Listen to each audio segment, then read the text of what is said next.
Hello student, welcome to our channel student guidelines. और आज हम लोग देखेंगे West Bengal board secondary education से क्लास 9 हिंदी का एक कविता जिसका नाम है पेड़ का दर्द और जिसे लिखा है ईश्वर दयाल सक्सेना जी ने। इनका जन्म सन 1927 और मृत्यु सन 1984 ईस्वी में हुई थी।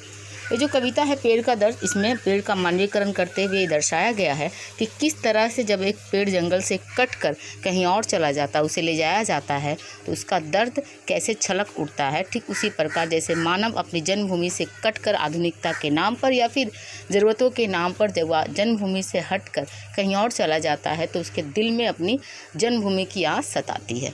साथ ही साथ ये दर्शाया गया है कि जंगलों को, पेड़ों को किस तरह से बर्बाद किया जा रहा है। मनुष्य को जागरूक किया जा रहा है कि हाँ, पेड़ को नहीं कटने देना चाहिए क्योंकि पेड़ पर्यावरण का एक प्रमुख अंग है। तो चलिए देखते हैं कविता को। कुछ धुआं, कुछ लपटे, कुछ कोयले, कुछ राख छोड़ता, चूल्हे की लकड़ी की तरह मैं जल रहा हूँ, मुझे जंगल की याद मत दिलाओ। प्रसंग में क्या है? प्रस्तुत कविता पेड़ों का कट कर जंगल को बर्बाद किए जाने के प्रसंग में लिखी गई है। व्याख्या में हम देखते हैं कि प्रस्तुत पद्यांश कवि सक्सेना जी की रचित कविता पेड़ का दर्द में कवि ने पेड़ का मानवीकरण किया है। ठीक है, कवि कहते हैं कि पेड़ का टुकड़ा चूल्हे में जल रहा है, वो धुएं, लपटे और राख में अपने को परिवर्तित हुए देखता है तथा अपने बीते हुए दिनों को याद करता है और सोचता है कि मैं अब बर्बाद हो रहा हूँ, मेरा अंत आ चुका है, मुझे अब जंगल की याद ना दिलाई जाए। वो जंगल को याद करना नहीं चाहता। की पंक्तियाँ हैं, जिस पे मैं संपूर्ण खड़ा था, चिड़िया मुझ पर बैठ चहचहाती थी, धामिन मुझसे लिपटी रहती थी और गुलदर उछलकर मुझ पर बैठ जाता था। यहाँ पे गुलदर जो है, गुलदर एक जानवर, तेंदुआ तरह का जंगली जानवर जिसको लिपट कहा जाता है। ठीक है, प्रसंग क्या है देखते हैं कि यहाँ पे जो प्रसंग है पेड़ के बीते दिनों को की गाथा के प्रसंग को लिखा गया है, बीते दिनों की गाथा को दर्शाया गया है। प्रस्तुत कविता में पंक्ति में कवि पेड़ के द्वारा अपने बीते दिनों को याद करते हुए चित्रण करता है कि जब वह संपूर्ण पेड़ था, संपूर्ण पेड़ बनकर खड़ा था, अर्थात अभी वो कट चुका है, चूल्हे में जा चुका है, लकड़ी के रूप में है, लेकिन जब वो संपूर्ण पूरी तरह से एक पेड़ हुआ करता था, संपूर्ण पेड़ हुआ करता था, तब उस पर प्रकृति के ना जाने कितने जीव शरण लिया करते थे। जब वह अपने हरा भरा टहनियों से परिपूर्ण था, तब उस पर चिड़ियाँ बैठकर चहका करती थी, धामिन जो कि एक सांप होता है उस पर लपेटती रहती थी और गुलदार एक डाली से दूसरे डाली पर कूदा करता था। आगे है, जंगल की याद अब उन कुल्हाड़ियों की याद रह गई है जो मुझ पर चली थी, उन आरों के जिन्होंने मेरे टुकड़े टुकड़े किए थे, मेरी संपूर्णता मुझसे छीन ली थी, चूल्हे में लकड़ी की तरह अब मैं जल रहा हूँ, बिना ये जाने कि जो हांडी चढ़ी है उसकी खुशबू झूठी है या उससे किसी का पेट भरेगा, आत्मा तृप्त होगी। यहाँ पे देखेंगे कि प्रस्तुत जो पंक्ति है इसमें कवि पेड़ के दर्द को दर्शाते हुए यह स्पष्ट करते हैं कि पेड़ को जंगल के नाम पर अब कुछ भी याद नहीं है, याद है तो सिर्फ उसके ऊपर होने वाले अत्याचार जो कि कुल्हाड़ियों तथा आरों के रूप में प्रयोग किया गया था तथा जिनसे उसके टुकड़े टुकड़े कर दिए गए थे और उसकी पेड़ की पूरी संपूर्णता नष्ट कर दी गई थी। पेड़ को यह मालूम भी नहीं है कि कटने के बाद लकड़ी के रूप में उसे जलाने के लिए चूल्हे में डालने के पीछे की सच्चाई क्या है। क्या उसका काटा जाना सही में आवश्यक था या ज़रूरत के नाम पे उसका सिर्फ उपयोग किया गया था, नाम पर उसका व्यक्तिगत लाभ के लिए उपयोग किया गया था। ठीक है, तो चलिए आगे। बिना ये जाने कि जो चेहरे मेरे सामने है वो मेरी आँच से तमतमा रहे हैं या गुस्से से वो मुझे उठाकर चल पड़ेंगे या मुझ पर पानी डाल सो जाएंगे, जंगल की याद मुझे मत दिलाओ। क्या कहता है कभी यहाँ पर? कभी पेड़ के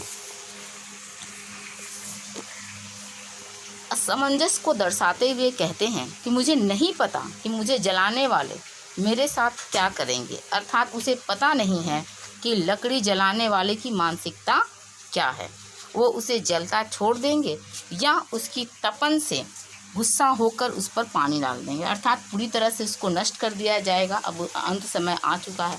वो कहता है कि मुझे जंगल की याद मत दिलाओ, अर्थात अपने को याद नहीं करना चाहता है, क्योंकि उसे जंगल की याद दिलाने से सिर्फ और सिर्फ दर्द का अनुभव होता है। एक एक चिंगारियाँ झड़ती पत्तियाँ हैं जिनसे अब भी मैं चूम लेना चाहता हूँ इस धरती को जिसमें मेरी जड़ें थी। प्रस्तुत जो प्रसंग है कविता में, पेड़ का सब कुछ बर्बाद होने के बाद भी अपनी जन्मदात्री यानी कि जन्म स्थान से जुड़ा रहना दिखाया गया है। यही प्रसंग है यहाँ पे देखेंगे कि प्रस्तुत पंक्ति के माध्यम से कवि पेड़ को अपने जन्म स्थान के प्रति जो प्रेम है उसको दर्शाने की चेष्टा करते हैं।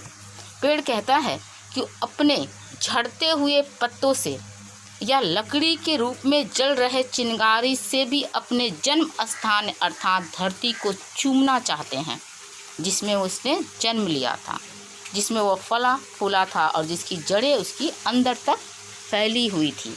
ठीक है, अर्थात क्या कहा गया यहाँ पे कि जैसे मनुष्य अपनी आधुनिक जीवन से भरा पड़ा भौतिक सुखों के लिए अपने जन्म स्थान को छोड़कर दूसरे स्थान पे चला जाता है, वहाँ उसे सारी चीज़ें तो मिल जाती हैं, लेकिन जब उसे अपने जन्मभूमि की याद आती है उसे तकलीफ़ होता है, दर्द होता है।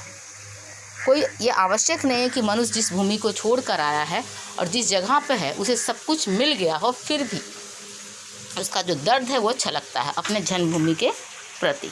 यहाँ पे तो हम देखते हैं पेड़ का दर्द इसी तरह का एक कविता है जिसमें पेड़ के कटने पे उसकी संपूर्णता छीने जाने पर उसको दर्द होता है, उसको तकलीफ़ होता है।